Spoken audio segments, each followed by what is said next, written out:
Hello, good morning to all. Myself, Dr. Vatya Jagan. So, in this video lecture, I'm going to explain about power semiconductor control drives. Right. So now let me go to the slide. Here you can see the first unit contents.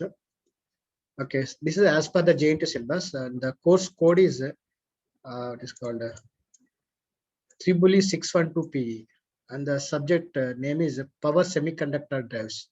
So we are using some power semiconductor switches like MOSFET, IGBT, SCR, the control devices to control the drive system. So the drive may be a DC motor, the drive may be a AC motor, right? So the basically this current unit deals with the speed control of separately excited DC motor and uh, and speed control of DC series motor, right? So these are the contents. First, we will see the introduction to thyristor control drives, then single phase drives. So the single phase drives means here we are going to control the speed of uh, the separate excited DC motor as well as DC series motor using the semi-controlled converter and fully controlled converter. Single phase semi-controlled converter and single phase fully controlled converter, right? Thereafter, we will implement the same thing.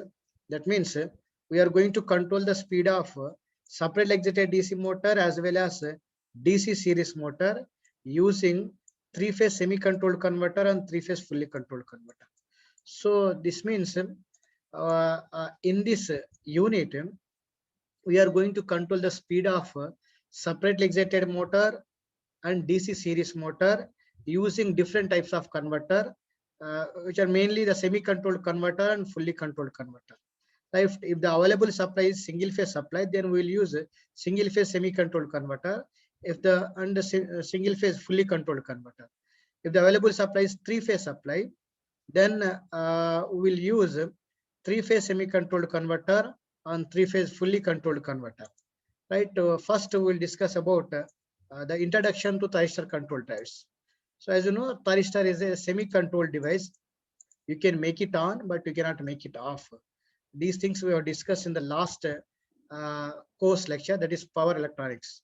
So now, when it comes to drives, so in most of the industrial and domestic application like transportation, rolling mills, paper mills, textile mills, machine tools, fans, pumps, robots, and washing machines, etc., we need some motion control, right? So the motion control is done with the help of these electric drives.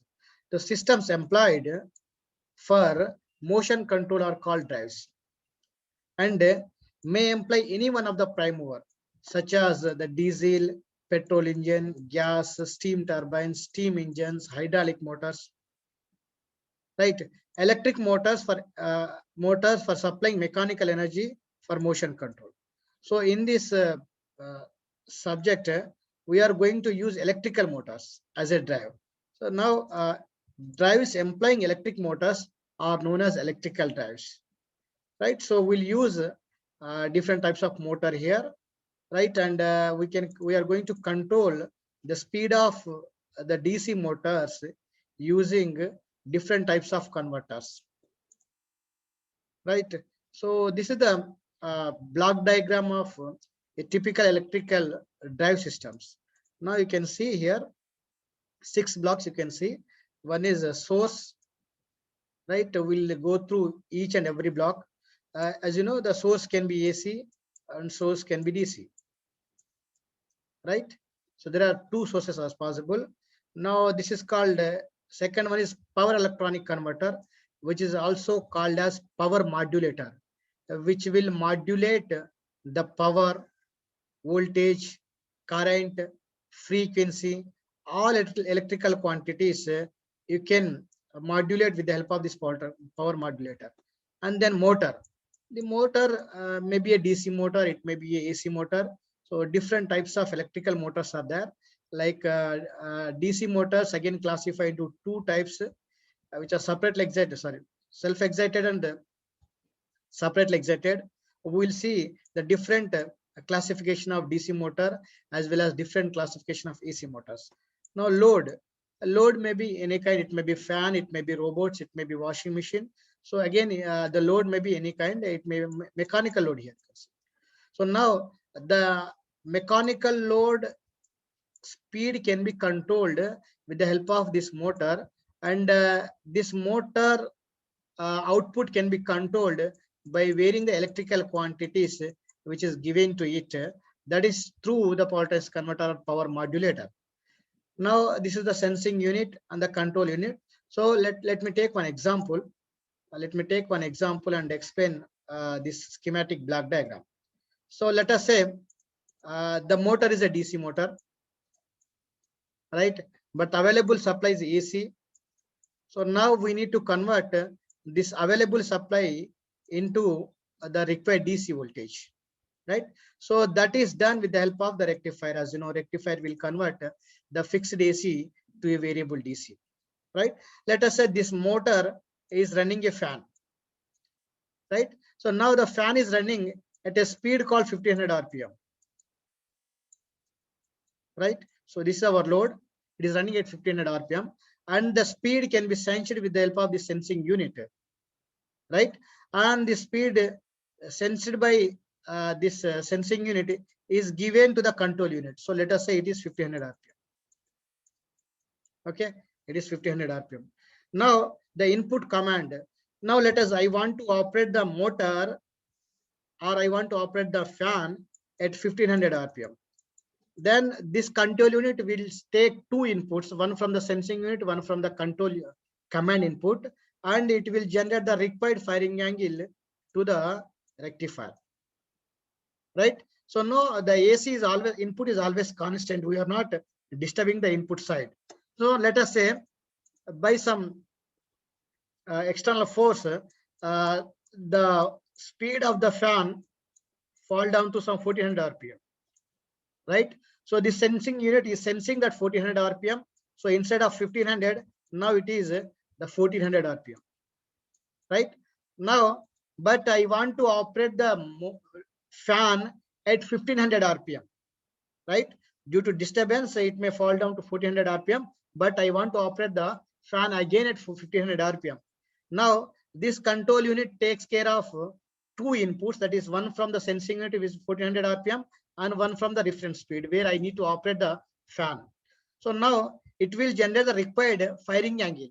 Now it will provide a required firing angle. That means, so now to run the fan at 1500 RPM, there is a it will provide the less firing angle. If the firing angle is less, the voltage of this rectifier will be more. If the voltage is more, I can say there is an increment in the speed. There is a close relation between the voltage, input voltage to the motor and the speed, right? So that again the speed will goes to 1500 RPM, and then our fan will run at 1500 RPM. Like that, the fan, let us say, by somehow the speed is increased to some 1600 RPM, right? Load, if the load fall down, then the speed may go beyond 1500 RPM, let us say 1600 RPM. Now this sensing unit again sends the 1600 RPM speed, and it will compare with the reference input, which is a 1500 RPM, because we need to operate the fan at always 1500 RPM, right? Then accordingly, it will generate the firing angle such that we'll get the required voltage across it.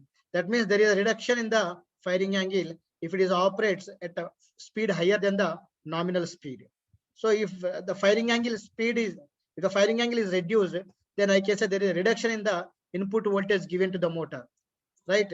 So if the reduction in the voltage armature terminal, voltage across armature terminal, there is a reduction in the back EMF, and the speed will fall down and it will goes to the 1500 RPM. So this is the closed loop control systems of a speed control of a DC motor drive, which I have taken as an example. So now if you take any control system, electric drive systems, this will be the typical block diagram, right? So now we'll discuss each and every component here. Now you can see the source. In India, 60% single phase and three phase with 58 supplies are readily available in most of the locations. Very low speed, low power drives are generally fed from single phase source, and the rest of the drives are fed from three phase sources, like high power applications. Now, for 58 supply and for a two pole machine, the maximum speed of an induction motor is 300 rpm. You know, ns equal to 120 f by p. So if f is 50 and p is 2, you will get the maximum speed of induction motor is 300 rpm. Right? For higher speed, the conversion to higher frequency becomes mandatory, because you know the speed is directly proportional to frequency.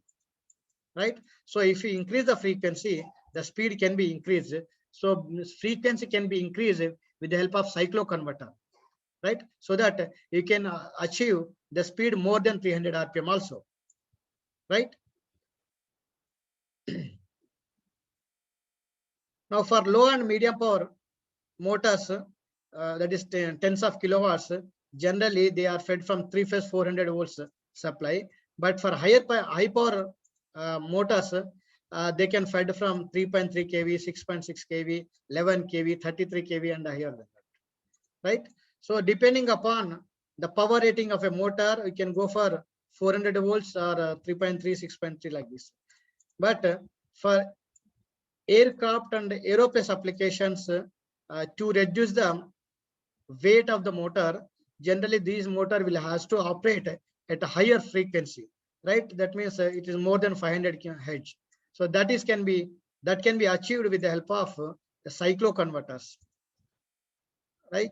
So now these are the power converters. So depending upon the motor and the available electrical supply, you can have any converter, right? So need of converter arises when the nature of the available electrical power is different than what is required for the motor, right? Just now we have seen available supply is AC, and we have considered the motor as a DC motor. Then in between the motor and the input supply, the power modulator should be a rectifier, right? So again, power sources are usually of two types: fixed voltage, fixed frequency AC, and fixed voltage DC. Now, if I want to adjust the speed of AC motor, then I need a variable voltage, variable frequency converter. If I want to control the speed of a DC motor, then I should require a variable DC voltage. Then you may use rectifier and chopper in case of this speed control of a DC motor, right?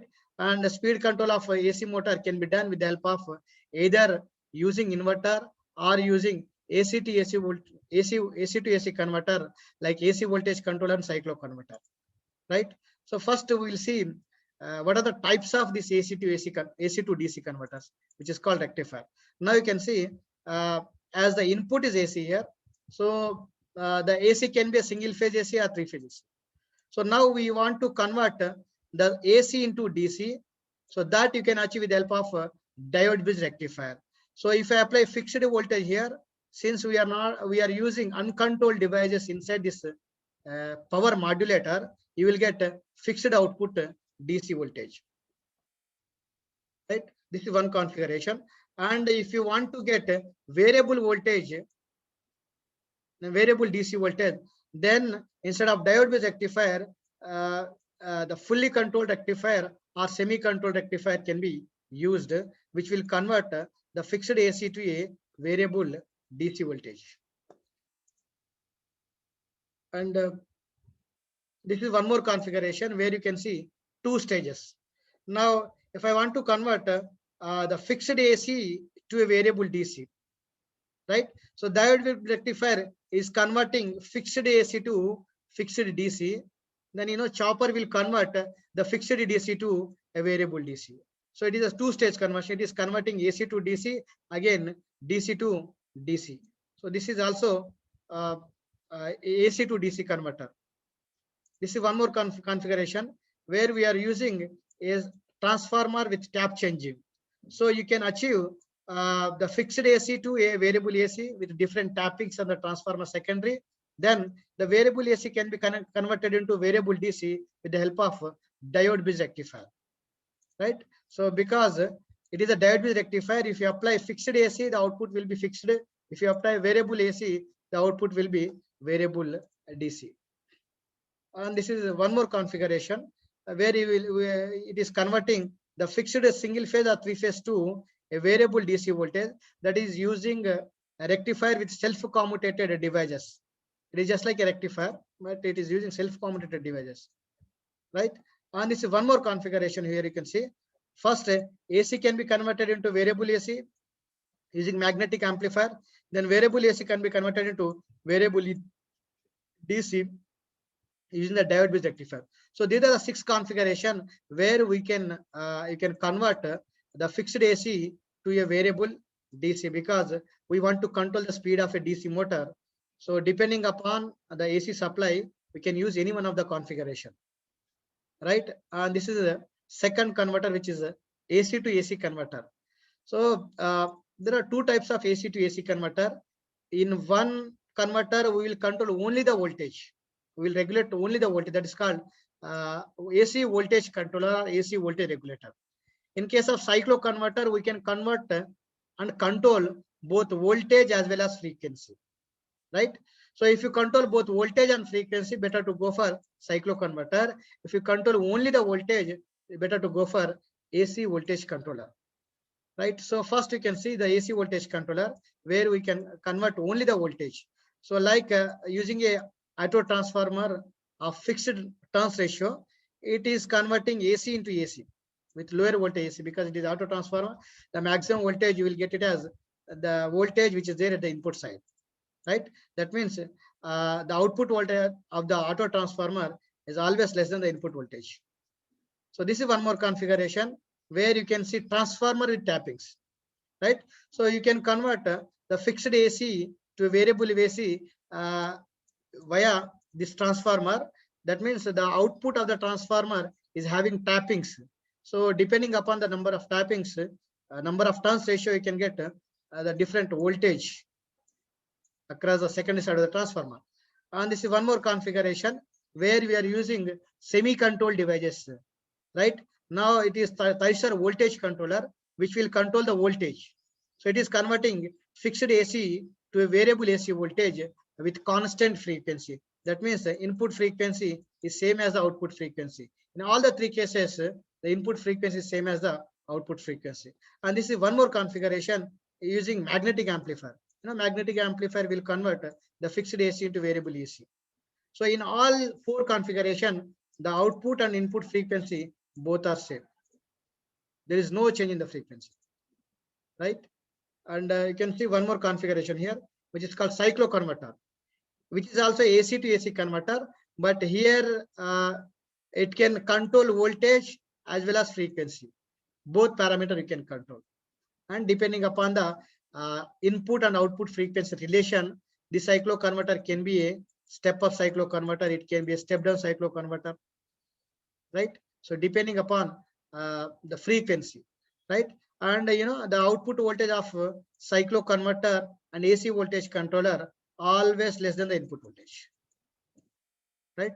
You cannot step up the voltage with the help of this AC voltage controller and cyclo converter. And this is one more configuration, it is called a DC to DC converter, where it is converting the fixed DC to a variable DC using this chopper. And the last one is DC to AC converter, which is also called as inverter. So which will convert the fixed AC to a fixed DC to a variable AC with the help of stepped wave semiconductor inverter and PWM inverter, you can say. So where you can control both voltage as well as frequency. So here you can control voltage as well as frequency. Both parameter you can control to the load, right? Now the third component is a motor. So depending upon the availability of the supply, motor can be a DC motor. You can use the AC motor also. So AC motors can be induction motor. It can be a synchronous motor. So depending upon the rotor winding connection, the induction motor can be a slip ring induction motor and squirrel cage induction motor, right? We are going to see all the motor speed torque characteristics, right? And depending upon its excitations, the DC motor can be classified into two types, like self-excited DC motor and separately excited DC motor, right? In case of DC motor, you will be having two windings. One is the armature winding, one is the field winding, right? And there is a connection between the armature winding and field winding in case of separate self-excited DC motor, right? And in case of separately excited DC motor, field winding is connected to some different source, armature winding is connected to some different voltage source.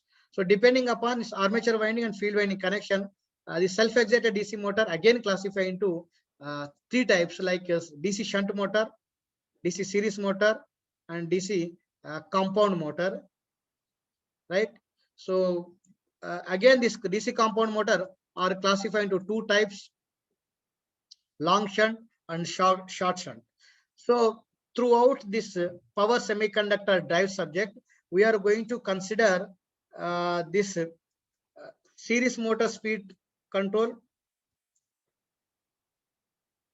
right? And this separately excited DC motor speed control, and speed control of induction motor, like squirrel cage and slip ring induction motor, and speed control of this synchronous motor. So throughout this course, we are going to control the speed of these motors by using different types of semiconductor control drives, right? So first two units will deal with the speed control of separately excited DC motor and speed control of DC series motor using rectifier and chopper. So first unit will deal with the rectifier, right? Load usually a machinery designed to accomplish a given task, right? Example like fan, pumps, washing machine tools, robots, trains, drills. Usually load requirement can be specified in terms of speed and torque demand. Control unit controls in power modulators are built in control unit, which usually operate at much lower voltage and power levels. So because the control unit is operated at low power levels, so we will convert this high voltage, high speed, high torque, high voltage to the required voltage in a control unit, right? Then sensing unit, as I told you, I have taken an example also where it will sense the speed and sensing of certain drive parameters, such as you can sense the motor current, speed may be required either for protection or for closed loop operation. So the sensing of these electrical parameter can be done with the help of this sensing unit. So these are the 6 blocks. Every electrical drives consists of these 6 blocks, right? And these are the advantages of electrical drive systems.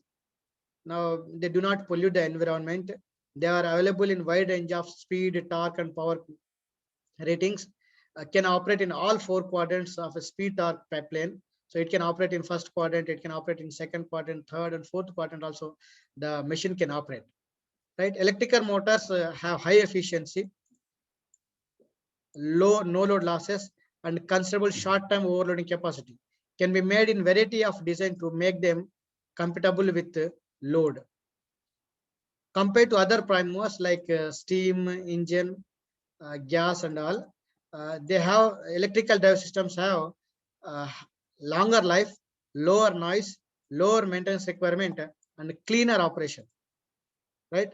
They have flexible control characteristics of electric drives can be shaped to satisfy the load requirement. They are adaptable to almost any operating conditions, such as explosive and radioactive environment, submerged in liquids, vertical mounting, and so on. Unlike other prime movers, there is no need to refuel or warm up the motor.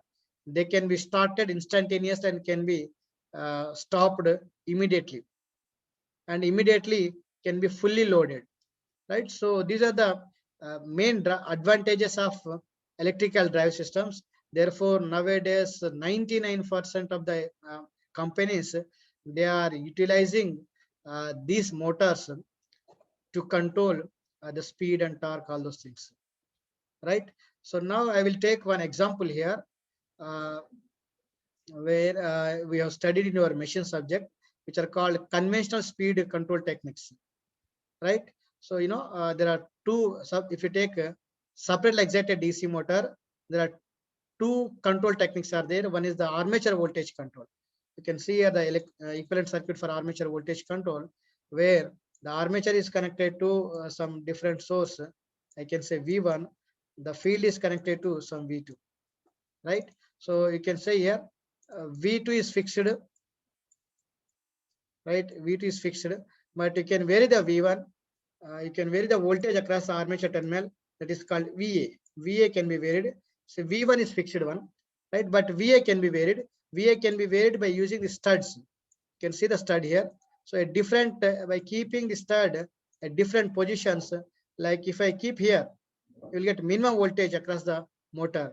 Similarly, if I keep here at this particular point, you will get the maximum voltage across armature terminal. Similarly, if I keep in between this rheostat, you will get half of the voltage across the armature terminal, right? So that means by varying this stud, by moving the stud, you can get any amount of armature voltage, so that motor speed can be varied. So this is the relation between the back EMF and the speed and flux, right? I will derive all these things in the next class, next video lecture, right? So if you take this one, Eg equal to K phi into N, where K is the constant, phi is the flux, N is the speed. So since V2 is constant, so the field current will be constant. If the field current is constant, field flux will be constant. So from this expression, I can write back EM is directly proportional to the speed if I consider flux is constant, right? So which means, and in case of DC motor, the terminal voltage you can write it as IaRa drop due to armature resistance plus the back EMF. So this drop is very, very less when compared to the terminal voltage. So I can remove that one. So directly I can write terminal voltage directly proportional to the back EMF, right? So the same thing you can see. That means to control the speed, let us say I want to increase the speed. So if I want to increase the speed, I need to increase the back EMF. So back EMF can be increased by increasing the terminal voltage, right? Similarly, if I want to decrease the speed, so speed can be decreased by decreasing the terminal voltage given to the armature of the motor, right? So this is about armature voltage control techniques. And you may have one, you can see one drawback here. The drawback is that uh, this is a heat dissipative element, so which will take the power from the input, and it will dissipate the power as a heat. So due to presence of this heat dissipative elements, the losses will increase. For hyper application, if you see, more losses will be there. If the losses will be increased, then efficiency will fall down, right? So in order to increase the efficiency, we need to replace this rheostat with power semiconductor drives. We'll see power semiconductor controller, right? The second one is the field flux control technique, or flux control techniques. Here also it is also a separate excited DC motor. Now you can see the armature A and AA are connected to the constant DC voltage, let us say 230 volts, right? Or 220 volts. But as I know, this is the relation between the speed and flux, right? So now, since we are not varying the input voltage, so the terminal voltage is constant. If the terminal voltage is constant, the machine back EMF will be constant. If the machine back EMF is constant, then the speed is inversely proportional to the flux. You can see here. The speed will be inversely proportional to the flux. That means if I want to increase the speed, I need to decrease the flux. The flux can be decreased by decreasing the field current flowing to the field winding. So that can be done with the help of this rheostat, which is inserted in series with the field winding. So you can increase the field current, you can decrease the field current so that the flux can be varied. If the flux can be varied, the speed can be varied. Again, the drawback of this technique is that we are using a heat dissipative element to control the speed of a DC motor. So which will take certain loss. The loss will be the heat resistive loss, you can say, I square R loss. So due to presence of that huge loss, again the efficiency of the system will fall down. So in order to increase the efficiency, we are going for the semiconductor control devices, which will control the field current which is flowing to the field winding, which will be also control the voltage across the terminal voltage, and that can be done by replacing this rheostat with power semiconductor controlled devices, right? So this is all about the conventional speed control techniques, where we are using the rheostat to control the speed of a separately excited DC motor, right? So in the next class, we'll discuss about single phase drives using the control rectifier, phase control rectifier. Thank you.